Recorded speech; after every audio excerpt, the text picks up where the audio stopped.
বলিয়া মুখের জবান খুলিলাম সবার আগে স্মরণ করি সৃষ্টিকর্তার নাম তিনি দয়ার সাগর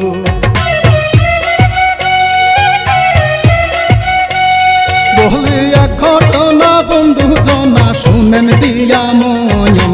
একটি সত্য ঘটনাকে করিব বর্ণন জেলা সাতপুরিতে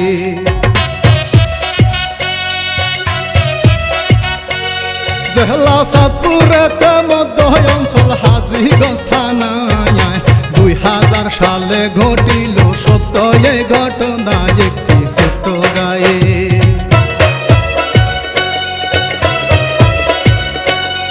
একটি ছোট গায়ে বউ শাশুড়ি করিল বিষপায়াম ভুল করিলে করবেন ক্ষমায় আমার সারি গান বলি তাহার পরে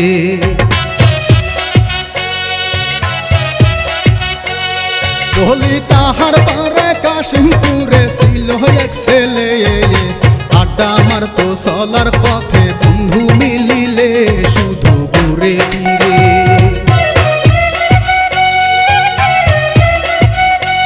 শুধু ঘুরে ফিরে আড্ডা মেরে যখন ঘরে যায় ঘরের বধূ বসে থাকে তাহারই আশায় তাহার নাম হয় সুহেল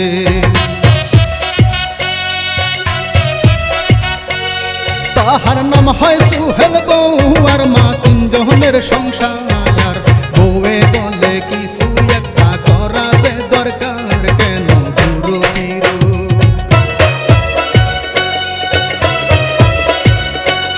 কেন ঘুরো ফিরো সারাটা দিন তোমারে জানাই কিভাবেতে সংসার চলে কোনো চিন্তা নাই তুমি কেমন পুরুষ তুমি কেমন পুরুষ জানতে হাউ সময় দাও জবাব চিন্তা করো সংসারেতে কত যে অভাব সোহেল কি করিল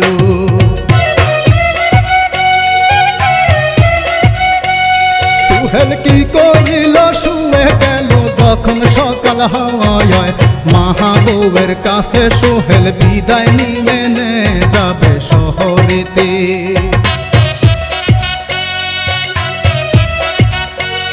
যাবে শহরেতে রাস্তা দিয়া যখন যায় চলে মাহা বউয়ে ভাসে তখন চোখেরই জলে দুইজন কাঁদতে আসে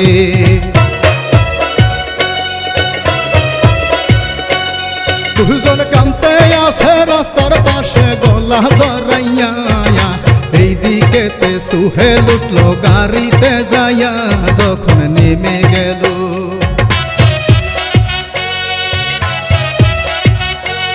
যখন নেমে গেল গাড়ি থেকে ঢাকার শহর বসেছিল যাইয়া একটি দোকানের ভিতর তখন সিগারেট খায়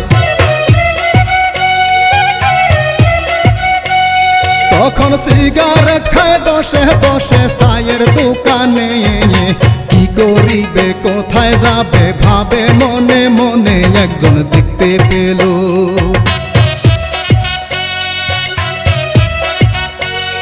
একজন দেখতে পেল কাছে গেল সিগারেট লইয়া সোহেলেরই কাছে বলে আগুন দেওয়ায়া সোহেল আগুন দিল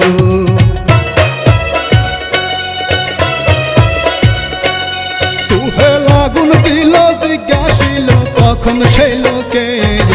কোথায় যাবে তুমি এখন আইসো কোথায় থেকে দুইজন গল্প করে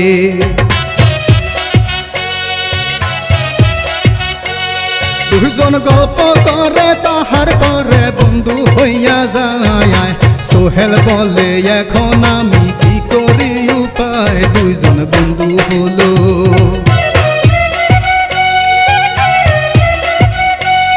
দুজন বন্ধু হলো চলে গেল বন্ধুর এক বাসায় সেইখানেতে গেল সোহেল চাকুরির আশায় কয়েক দিনের পরে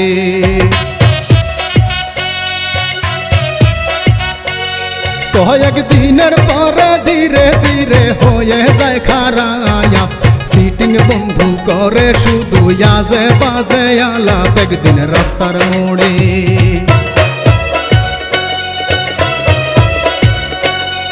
একদিন রাস্তার মোড়ে বসে বসে গাঁজা বানাইয়া দুই বন্ধু মিলিয়া দিল সোহেলকে খাওয়াইয়া, সোহেল গাঁজা খাইয়া।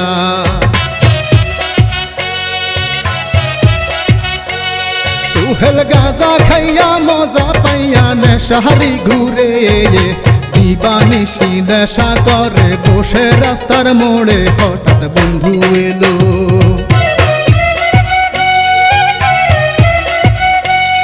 হঠাৎ বন্ধু এলো, সাথে ছিল বন্ধুর এক সামসায়া। সামসা দেয় সোহেলের হাতে ছোট্ট একটি গামছা, বলে যাও না চলে।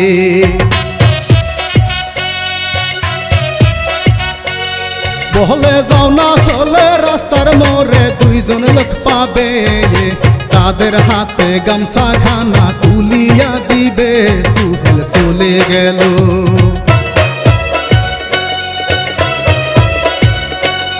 সোহেল চলে গেল, দেখতে পেল দুইজন লোক আছে,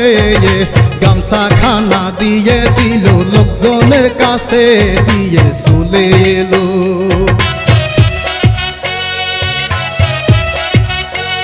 দিয়ে চলে এলো এইভাবেতে কয়েকদিন পার হয়। হঠাৎ একদিন বন্ধু তারে কিছু কথা কয়, বলে ও সোহেল ভাই, বলে ও সোহেল ভাই তোমায় জানাই শোনো দিয়া ময়ন, এই মুহূর্তে টাকা পয়সার বড় প্রয়োজন, তুমি ভেবে দেখো।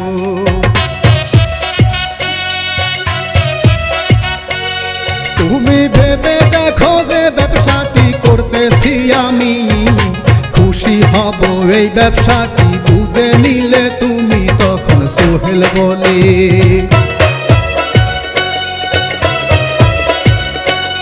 তখন সোহেল বলে দোস্ত আমি তোমারে জানাই, কেমন করে ব্যবসা করব টাকা পয়সা নাই। শোনে বন্ধু বলে,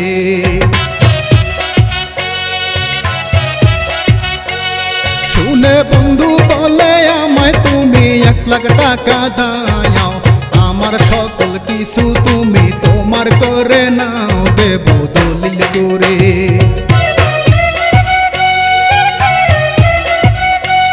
দেব দলিল করে সব তোমারে। এই কথা শুনে সোহেল মিয়া বসে বসে ভাবে মনে মনে, দোস্ত বড়ই ভালো।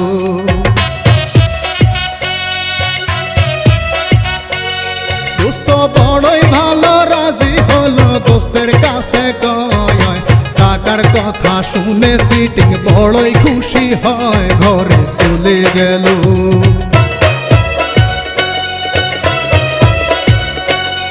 ঘরে চলে গেল, তাহার পরে বন্ধুরে জানায়, টাকা নিয়ে আসবো আমি আগামী সপ্তাহে। সোহেল বিদায় নিল,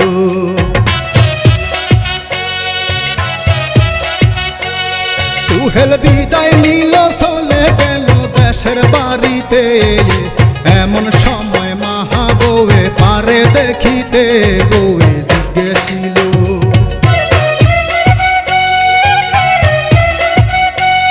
বউয়ে জিজ্ঞাসিল কি হইল বলো না আমায়, কি কারণে আইছো তুমি জিজ্ঞাসা করে মায়। তখন সোহেল বলে,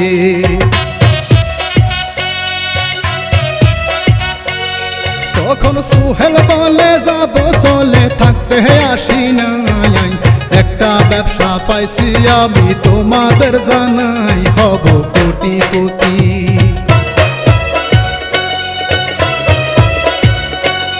হব কোটিপতি, মাগো আমার টাকার প্রয়োজন। মায়ে বলে কত টাকা বলো না এখন, গেল ঘরের ভিতর।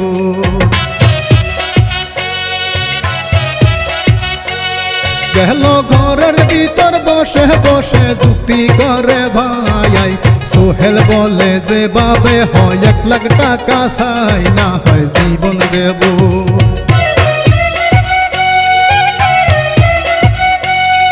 না হয় জীবন দিব মরে যাব গো প্রাণের মায়া টাকা পয়সা মিল করিয়া আমাকে দাও না মায়ে কি করিল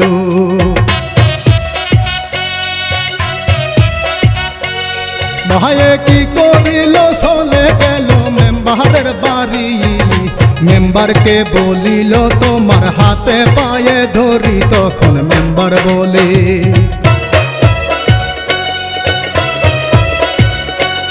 তখন মেম্বার বলে কি হয়েছে বলো না আমায় মেম্বারেরই কাছে তখন টাকার কথা কয় দরকার 1 লাখ টাকা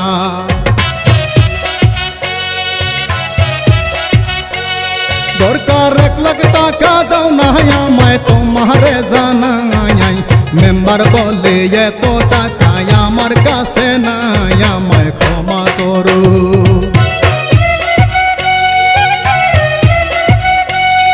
আমায় ক্ষমা করো গো শাশি তোমারে বলি সুদের টাকায় কোনো মতে খেয়ে দেয়ে চলি তখন মায়ে বলে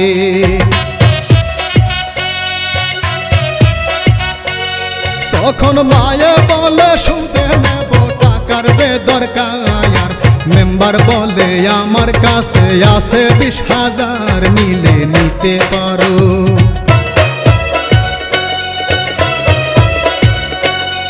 নিলে নিতে পারো 20,000 মাসে 3 মণ ধান রাজি থাকলে ভেবে চিনতে আমারে জানান মায়ে রাজি হলো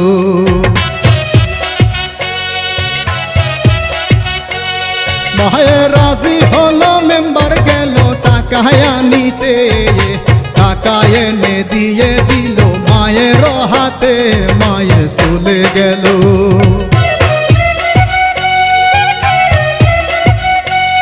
মায়ে চলে গেল কি করিল বাড়িতে যাইয়া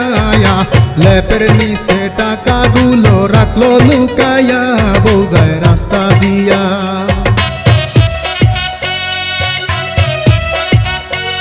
বোঝায় রাস্তা দিয়া যায় হাঁটিয়া এক লোকের বাড়ি সেই লোকের ধন সম্পদের নাই কোনো জুরি কিন্তু সুদ ব্যবসায়ী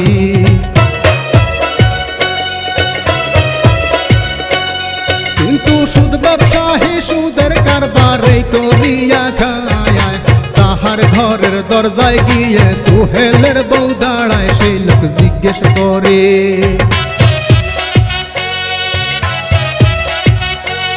সেই লোক জিজ্ঞেস করে আমার ঘরে আইছো কি কারণ বউয়ে দিয়ে তাহার পায়ে ধরিল তখন কিছু টাকার দরকার কিছু টাকার দরকার চাচা জান আপনারে জানাই সেই লোক বলে আমার কাছে কোনো টাকা নাই বউয়ে কেঁদে উঠে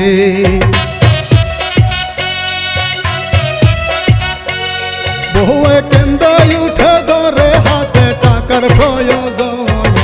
ধারের কথা শুনে লোকটা পাষাণ হয় তখন টাকা ধার দেবে না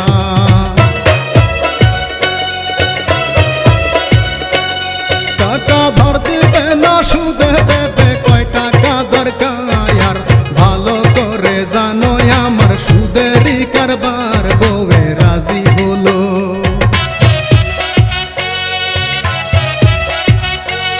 বউয়ে রাজি হলো টাকা নিল বাড়িতে যাইয়া স্বামীর হাতে টাকাগুলো দিল তুলিয়া বাকি 30,000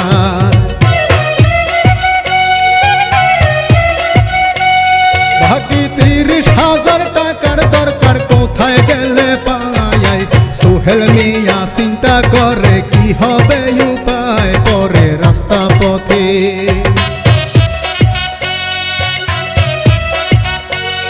পরে রাস্তা পথে যেতে যেতে ভাবে সে মনে হঠাৎ করে দেখা হলো কিস্তির লোকের সনে সোহেল তাকে বলে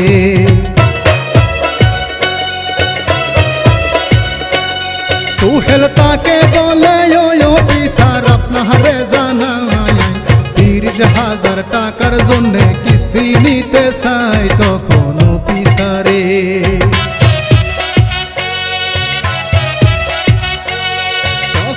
অফিসারে কয় সুহেল রে আপনারে জানাই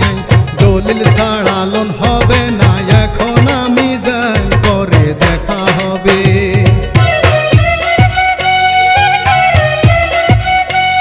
পরে দেখা হবে দলিল নিয়ে আসবেন অফিসে অফিসেতে গেলে সবই বলবেন বসের কাছে সুহেল খুশি হলো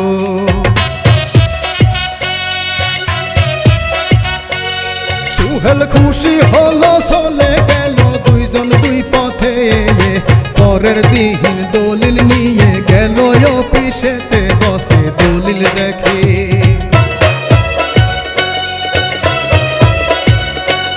বসে দলিল দেখে কয় সুহেলকে কত টাকা চাইয়াম সুহেল বলে 30,000 টাকা আমায় দেন বসে রাজি হয় না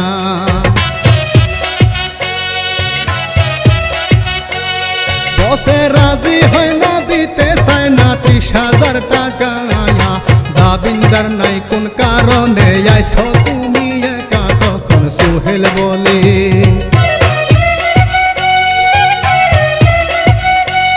তখন সুহেল বলে জামিনদার নাই দলিল রাখিব টাকা শোধ না করতে পারলে দলিল লিখে দেব তখন অফিসারে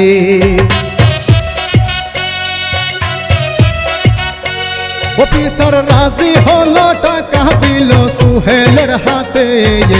টাকা নিয়ে তখন সুহেল গেল বাড়িতে গিয়ে মাকে বলে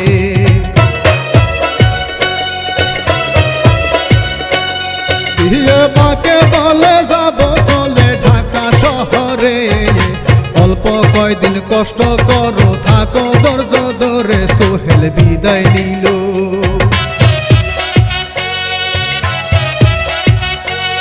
সুহেল বিদায় নিল মায়ার বউয়ের কাছ থেকে রাস্তা দিয়া যায় সুহেলে পিছন ফিরে দেখে গেল ঢাকা শহর গেল ঢাকা শহর বন্ধুর বাসায় বন্ধুরে পাইল সুহেলকে দেখিয়া বন্ধু বড়ই খুশি হলো বলে একটু দাঁড়াও বলে একটু দাঁড়াও বলিয়া ঘরের ভিতর যায় শীতল পাটি এনে তখন সোহেলকে বসায় আনে দলিল পত্র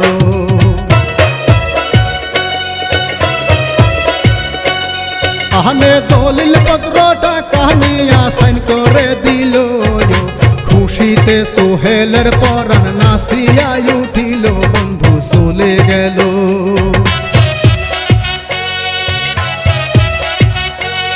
তাহার কয়দিন পর শুরু করে অবৈধ ব্যবসায়া কোটিপতি হবে সোহেল মনেতে আশা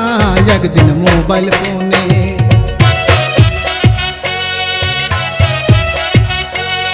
একদিন মোবাইল ফোনে খবর শুনে এক লোকের কাছে বিষাক্ত ট্যাবলেটের সালান তার কাছে আসে সে বিক্রি করবে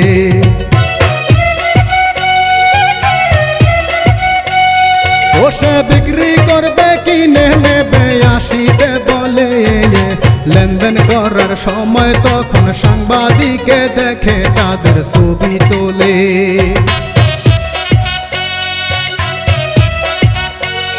তাদের ছবি তোলে সুপে সুপে আড়ালে বসে ছবি নিয়ে সাংবাদিক যায় পুলিশের কাছে পুলিশ চিন্তা করে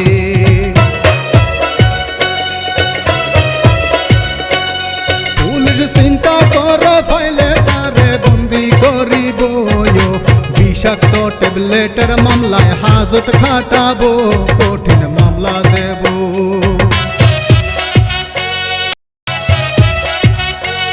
কঠিন মামলা দেব দেশের শত্রু এই কথা বলে সোহেলকে দড়িতে পুলিশ গেল যে চলে সোহেল কি কাম করে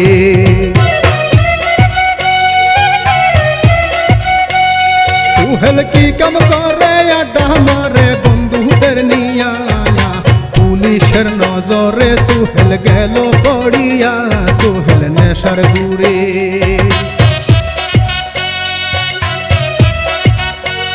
সোহেল নেশার গুরে বন্ধুরা সব পুলিশ দেখিয়া যে যার মতো করে সবাই গেল পালাইয়া সোহেল ধরা পড়ে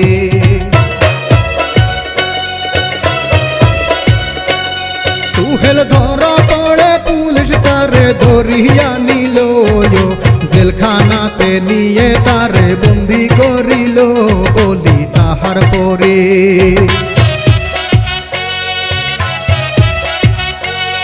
বলি তাহার পরে কি হালেতে আসে বউয়ার মায়া পাওনাদারে টাকার জন্য বাড়ি ছাড়ে না আসে সুদ ব্যবসায়ী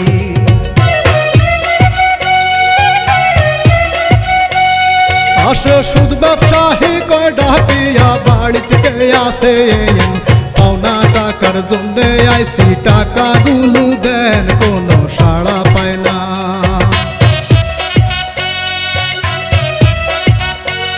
কোনো সাড়া পায় না যায় সহলিয়ায় আসিল মেম্বার এসে দেখে নাহি কেহ বন্ধ ঘরের দুয়ার মেম্বার ডাক মারিল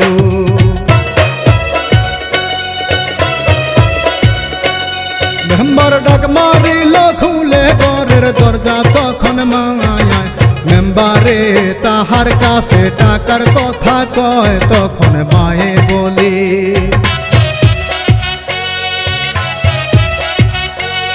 তখন মায়ে বলে যাও চলে টাকা পয়সা নাই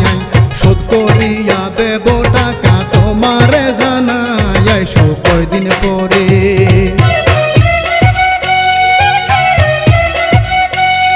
আইসো কয়দিন পরে শুনিয়া মেম্বার যায় চলে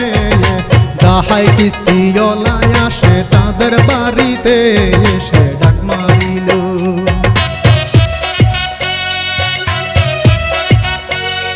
এসে ডাক মারিল টাকার জন্যে বউয়ের কাছে কয় মাহাবুকে বলে কিস্তির টাকা দিয়ে দাও তখন মায়ে বলে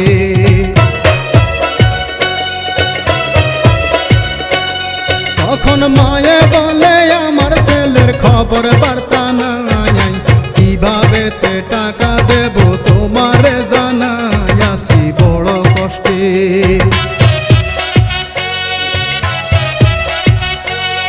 আসি বড় কষ্টে ও বাবাজি জানাই তোমারে কিস্তিওয়ালা চলে গেল আসবে কয়দিন পরে মা বউ ঘরে গেল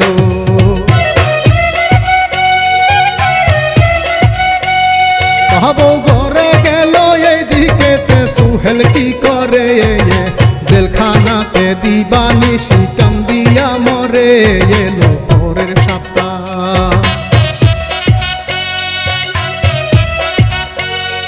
এলো পরের সপ্তাহ পাওনা দ্বারা এলো সকলে বউ শাশুড়ির সাথে তারা গরম কথা বলে টাকা দিতে হবে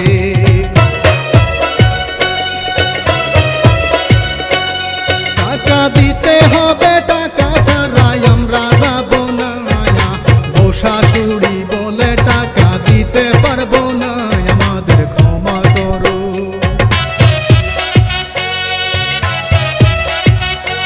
আমাদের ক্ষমা করো আমার ছেলের খোঁজ খবর পাই না সুদ ব্যবসায়ী বলে কোনো কথা শুনতে চাই না টাকা না পাইলে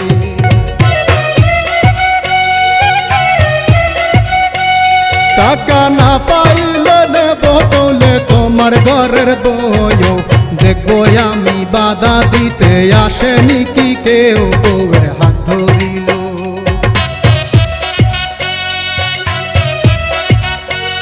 বউয়ের হাত ধরিল টান মারিল শাশুড়ি বাধা দেয় টানা টানি করে বউকে তারা নিয়ে যায় ওঠে কেমন সময় ওঠে কেমন সময় প্রতিবেশী কিছু লোকজনে কাণ্ড দেখে পাওনাদারদের দাঁড়ায় সামনে, বলে কি হয়েছে।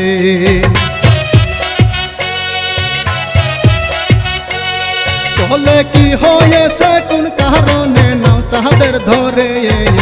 বাড়ি এসো, কি হয়েছে শুনিব পরে। সবাই বাড়ি গেল,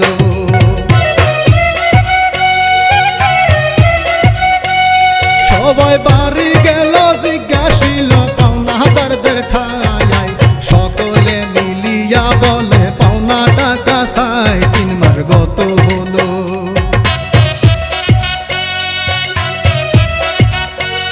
3 মাস গত হলো, টাকা নিল সুদের উপরে। এই কথা বলিল সুদ করার মেম্বারে, বলে কিস্তিওয়ালা।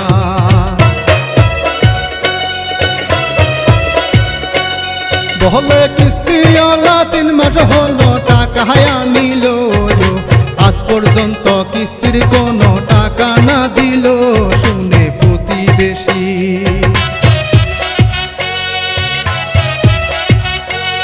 শুনে প্রতিবেশী এক মুরব্বি মা বউকে জিগায়, টাকা আনছে স্বীকার করে বহু আর মায়। তখন মায়ে বলে,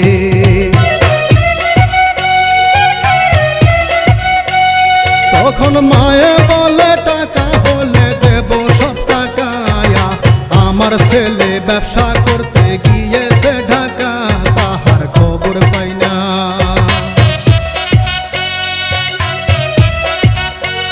তাহার খবর পাই না, আর কিছুদিন সময় আমায় দিন। যেভাবে হয় শোধ করিব সকল টাকার ঋণ। তখন মুরব্বি কয়, তখন মুরব্বি কয় পাওনাদারদের সবই বুঝাইয়া। 2 দিনের এক সময় দিয়ে গেল চলিয়া, মা বউ কানতে আসে।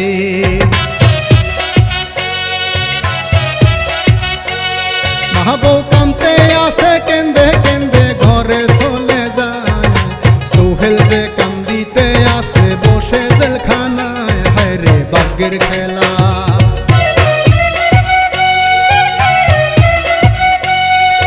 রে ভাগ্যের খেলা, কি ঝামেলায় অশান্তির জীবন। বসে বসে চিন্তা করে করি কি এখন, ঘরে মার বউয়ে।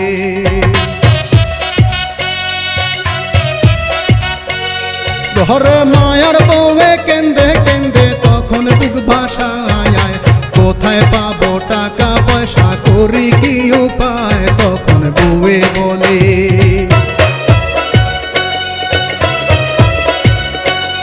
তখন বউয়ে বলে শাশুড়িকে, ও গো আম্মা জান, 2 দিন ধরে খাইলা কিছু বাসে না পরাণ। মাগো ক্ষুধার জ্বালা,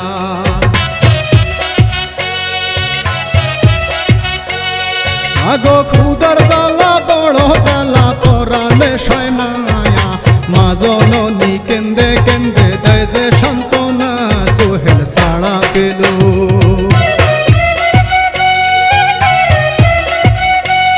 সোহেল ছাড়া পেল, কি করিল বাড়ির দিকে যায়। এই দিকেতে মায়ার বউয়ে কষ্টে দিন কাটায়। মায়ে চিন্তা করে,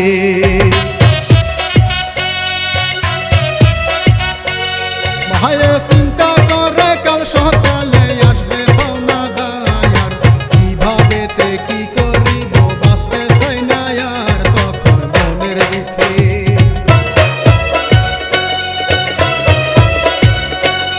তখন মনের দুঃখে বিষের বোতল হাতে তুলিয়া, বিষ পান করে মাটির উপর পরে ঢুলিয়া। বউয়ে দেখেছে,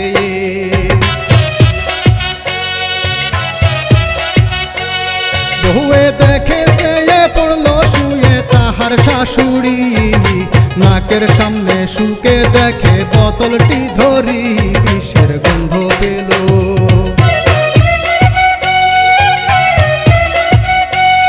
বিষের গন্ধ পেল, কি করিল মুখে ঢালিয়া। বউ শাশুড়ি বিষ পান করে গেল মরিয়া। 2 জন বিদায় নিল।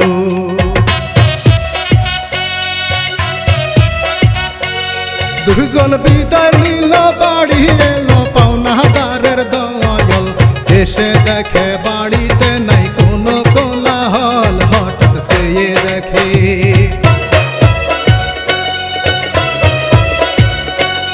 হঠাৎ সে দেখে বউ শাশুড়ি আসে যে শুইয়া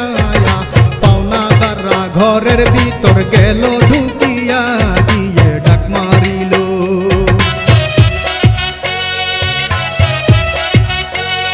দিয়ে ডাক মারিল বুঝে গেল বেসে নাই তারা বউ শাশুড়ি বিস্ফান করে গেল যে মারা একজন বের হইল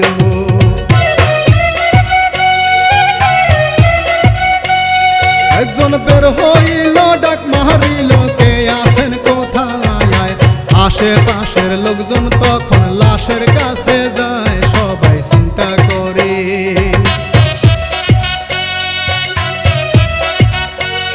সবাই চিন্তা করে তাহার পরে মারা যে গেল লাশ দুটি ধরিয়া তখন বাহির করিল রাখলো উঠানেতে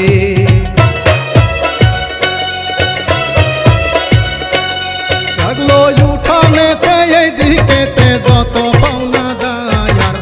এমন দৃশ্য দেখে সবাই করে হাহাকার যারা দেখতে এলো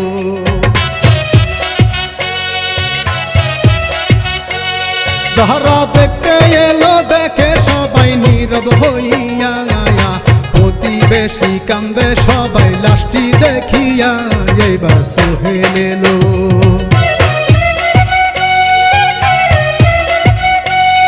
এইবার সোহেল এলো দেখতে পেল মা বউয়ের লাশ কেমনে হইল আমার এমন আজব সর্বনাশ আমার নিজের দায়ে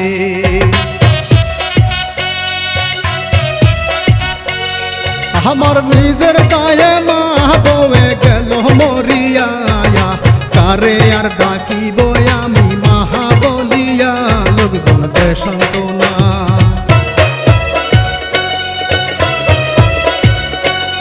লোকজন দেশান্তনা কি যন্ত্রণা স্বজন হারাইবা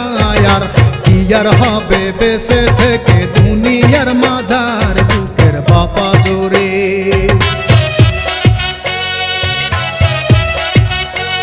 বুকের বাপা জোরে কামড় মারে ছটফট করিয়া চিরদিনের মতো সোহেল গেল ঘুমাইয়া সোহেল মারা গেল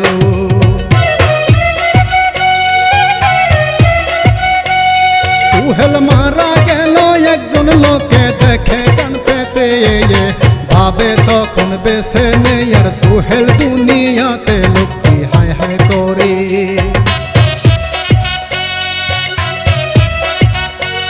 লোকটি হায় হায় করে গেল মরে আর তো বেছে নেই পাওনাদাররা সবাই বলে দাবি ছেড়ে দে আমি করলাম ইতি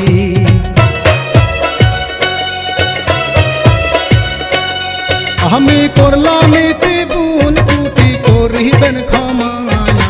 এ পর্যন্ত এই কাহিনী মনে ছিল জমায় আমি লিখেছিলাম